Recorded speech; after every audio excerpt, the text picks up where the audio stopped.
La palabra for significa para en castellano. Y como su nombre lo indica, nos sirve para repetir un conjunto o bloque de instrucciones un determinado número de veces predefinido.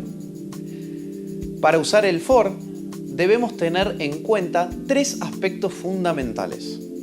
En primer lugar, tendremos que definir nuestra variable de inicialización. Generalmente, esta variable es un número entero y nos ayudará a llevar el conteo de la cantidad de veces que ejecutamos todo este bloque de instrucciones o de operaciones que están dentro de nuestro ciclo for. La segunda cosa clave a la hora de escribir un for es la condición de corte. La condición de corte, como su nombre lo indica, es lo que nos ayudará a determinar hasta cuándo ejecutar esa cantidad de líneas de código o de instrucciones que definimos dentro de nuestro ciclo for. La condición de corte es bastante importante porque, como vimos en el while y en el do while, nos ayuda a salir de las repeticiones o bien a quedarnos infinitamente ejecutándolas. Así que tengamos mucha atención y cuidado con eso. Por último, la tercera cosa importante a la hora de hacer un for es el incremento o la variable de incremento. Esto actuará directamente sobre la primera parte del for, que es la inicialización, y lo que lograremos hacer con esto es incrementar o decrementar nuestra variable de inicialización para que así luego esa variable se pueda preguntar en la condición del for, es decir, en la segunda parte, si se dejó de cumplir o no la condición que planteamos originalmente. La variable de incremento puede usarse para incrementarse en 1 en 1, en 2 en 2 o en un número n determinado de valor en el cual nosotros podemos tanto incrementar como decrementar. Es importante esto porque a veces deberemos ir de atrás hacia adelante en un conteo.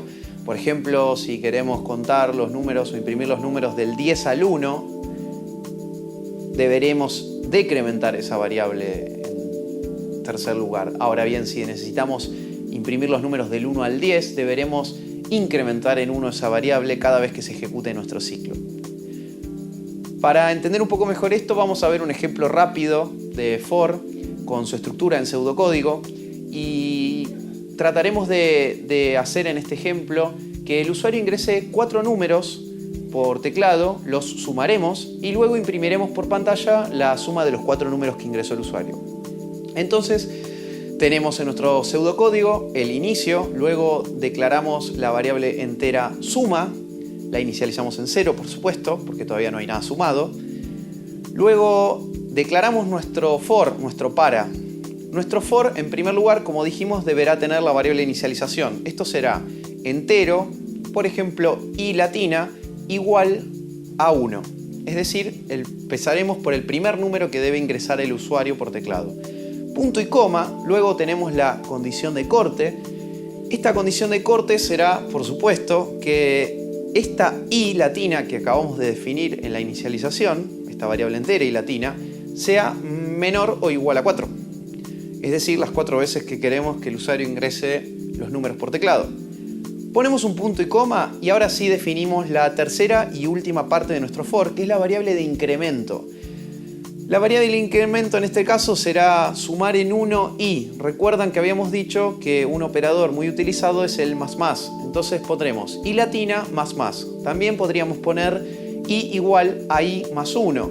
Pero queda mucho más prolijo y es mucho más utilizado el más más.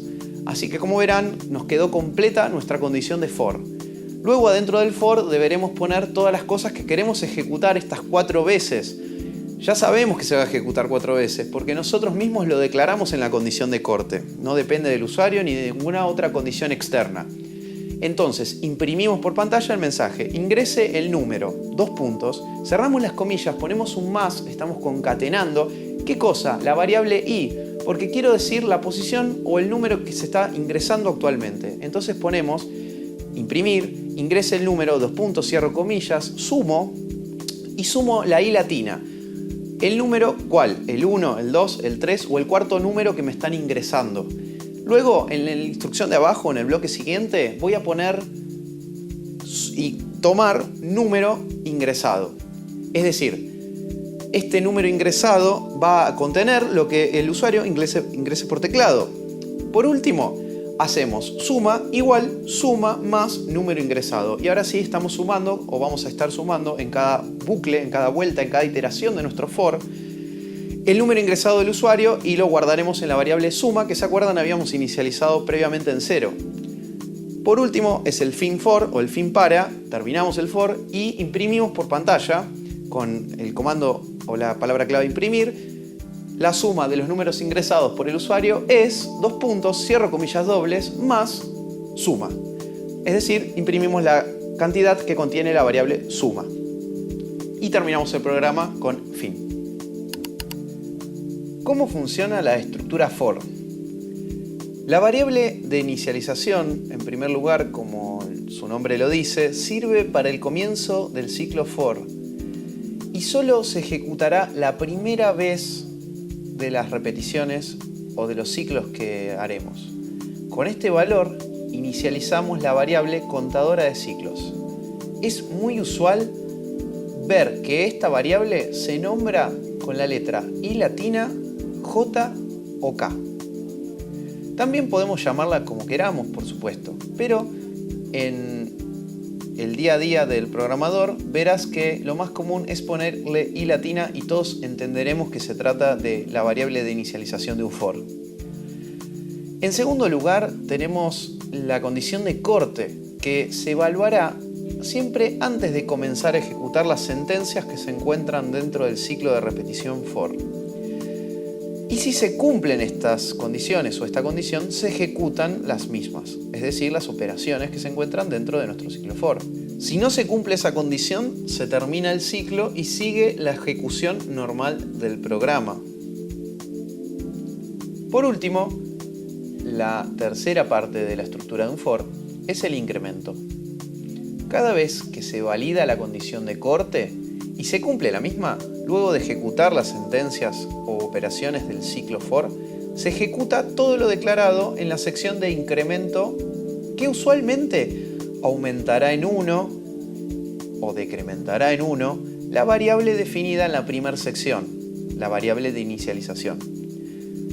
Esta variable de inicialización puede ser incrementada en este tercer lugar en 1, en 2 o en n.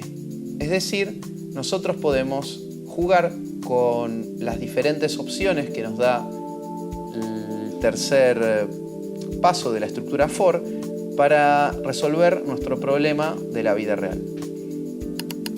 Sería muy bueno hacer el ejercicio mental de pensar y entender el for como un mientras, o sea, un while, simplemente con una variable contadora inicializada externamente.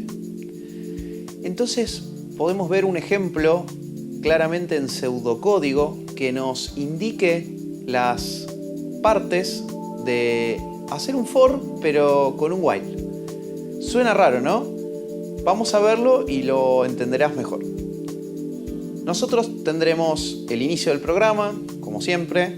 Luego podemos tener una variable entero suma, si decimos que queremos calcular o sumar los 4 dígitos que ingrese un usuario por teclado. Entonces definiremos la variable entera suma, la inicializamos en 0 y luego viene algo clave, que como vamos a usar un ciclo de repetición while o mientras, antes de escribir mientras y la condición, deberemos inicializar nuestra variable de conteo. Es decir, escribiremos entero y igual 1. Igual que hicimos en el primer ejemplo del for, en el que usamos esto para que un usuario ingrese 4 veces un número por teclado y sumarlo. Entonces lo que haremos es definir este entero y igual a 1, luego ponemos mientras, luego entre paréntesis la condición, que es lo que está en el medio del for. En este caso será i menor o igual a 4. Fíjate que es la misma condición que escribimos en el for. Luego cerramos el paréntesis, es decir, se acabó la condición. Adentro del mientras, o sea, debajo de él, escribimos el bloque de instrucciones, todo lo que necesitemos hacer o ejecutar varias veces. En nuestro caso será decirle al usuario que ingrese un número y luego tomar ese número ingresado y guardárnoslo y luego sumar cada uno de esos números que ingrese. Pero antes de terminar el mientras, antes de escribir la palabra clave fin mientras, es decir, antes de que se terminen de ejecutar todas las instrucciones que irán dentro de nuestro mientras, nosotros debemos hacer el tercer paso del for, que es el incremento. Es decir, en este caso, i más más, o como siempre digo, i igual a i más 1. Entonces, después sí podemos hacer el fin mientras y terminar con nuestra copia del for, nuestra implementación del for a través de un mientras, de un while. Fíjate que es lo mismo, es exactamente lo mismo, pero puesto por separado. Entonces, a mí me gusta siempre decir que el for es un while buena onda, es un while que tiene ordenado el contador, esta variable de inicio y la variable de incremento en una sola línea para ayudarnos a nosotros, los programadores, a resolver problemas de la vida real.